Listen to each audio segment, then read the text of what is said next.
सबसे पहले तो चौकीदार को पकड़ेगा ना कि तुम कहाँ थे, क्यों ये घटना हो गई तुम्हारे रहते हुए। यहाँ तो कुछ पता ही नहीं है, कोई लड़ा ही नहीं उनसे, किसी ने उनको रोकने की कोशिश ही कहीं नहीं की।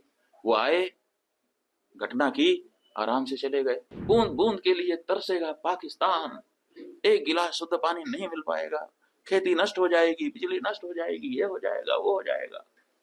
गजब बता रहे थे, ऐसा लग रहा था कि जैसे प्यास तो लग ही गई पाकिस्तान को। अब तो ये स्पष्ट है कि कोई है जो भारत को चुनौती दे रहा है, कोई है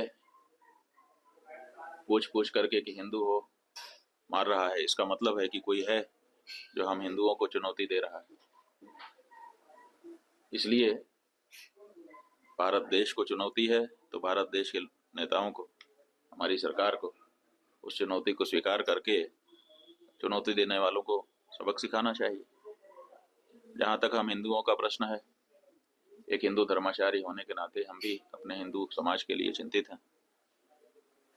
हम भी इस बारे में मंथन कर रहे हैं कि हमारी सुरक्षा कैसे सुनिश्चित हो सके, क्योंकि जो सरकारें हैं वो तो कहीं ना कहीं असफल हो रही हैं। हिंदू होने के नाते हमको मार दिया जाता है, मारने वाला सैकड़ों किलोमीटर से चल के आता है, बड़े बड़े हथियार अपने साथ लिए रहता है, एक नहीं अनेक की संख्या होती है। बाहर आराम से आ जाता है, आराम से घटना करता है, 30-40 मिनट रुक करके लोगों को मारता है, पूछता है, ये करता है, वो करता है, और फिर आराम से चला जाता है। कहाँ से आया कहाँ चला गया पता ही नहीं है। तो ये जो घटना है इसने बता दिया है कि हर हिंदू को अपनी सुरक्षा के लिए अब स्वयं सचेष्ट होने की आवश्यकता है। इसलिए हिंदुओं को इस बारे में चिंतन करने की जरूरत है, और अगर आवश्यकता पड़े तो शस्त्र शास्त्र का अभ्यास भी करना चाहिए और धारण भी करना चाहिए, ताकि आवश्यकता पड़ने पर अपनी रक्षा और अपनों की रक्षा वो कर सकें। नाम और धर्म पूछकर गोली मारी गई है। हाँ, तो वही तो स्पष्ट हो गया है कि ये हमारे विरुद्ध कार्य किया जा रहा है। सबसे समस्या ये है कि जब हमारे घर में हमने चौकीदार रखा हुआ है और हम कहीं चले गए, हमारे घर में कोई घटना होती है तो हम सबसे पहले किसको पकड़ेंगे? सबसे पहले तो चौकीदार को पकड़ेंगे ना कि तुम कहाँ थे, क्यों ये घटना हो गई तुम्हारे रहते हुए, किस लिए तुमको रखा था। लेकिन यहाँ नहीं ऐसा हो रहा है। यहाँ जो है कहते तो हैं कि हम चौकीदार हैं, लेकिन चौकीदारी अगर की गई होती, हाँ चौकीदार अगर अपने काम में पक्का होता है तो उसके ऊपर आक्रमण करके उसको कोई मार दे, लेकिन फिर कहा जाता है कि इस चौकीदार ने अपना निभाया। यहाँ तो कुछ पता ही नहीं है, कोई लड़ा ही नहीं उनसे, किसी ने उनको रोकने की कोशिश ही कहीं नहीं की। वो आए, घटना की, आराम से चले गए, कहीं पर उनको कोई बाधा नहीं है। कहाँ है चौकीदार? और चौकीदार के बारे में चर्चा ही नहीं हो रही है। अब कह रहे हैं हम उनको सबक सिखा देंगे, हम ये कर देंगे, हम वो कर देंगे। पाकिस्तान की धरती से आए थे। अरे भाई, पाकिस्तान की धरती से आए थे, इतनी जल्दी कैसे पता चल गया आपको?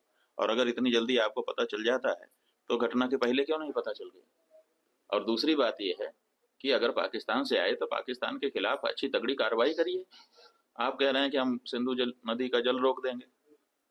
आपके पास जल को रोकने या उसको डाइवर्ट करके अपने ही यहाँ अपने ही देश में रख लेने का कोई उपाय ही नहीं है। हमने विशेषज्ञों से पूछा कि अगर हम सिंधु नदी का जल पाकिस्तान में जाने से रोकना चाहते हैं तो हमारे पास क्या व्यवस्था है।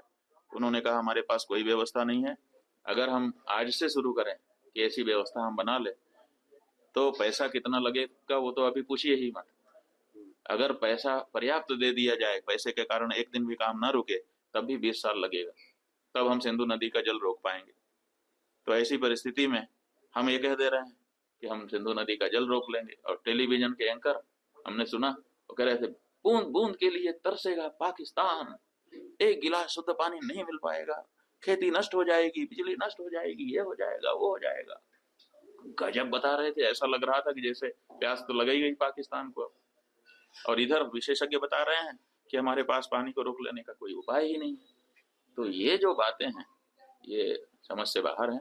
हमारा ये कहना है कि घटना बहुत बड़ी हुई है, इससे बहुत सारी शिक्षा समझ लेने की आवश्यकता है, सबक लेने की आवश्यकता है। और सबसे पहले जिन लोगों से ये चूक हुई है उनको चिन्हित करने की आवश्यकता है और उनको दंडित करने की आवश्यकता है। उसके बाद अगर कोई बाहरी है तो उसके ऊपर भी प्रहार करना चाहिए।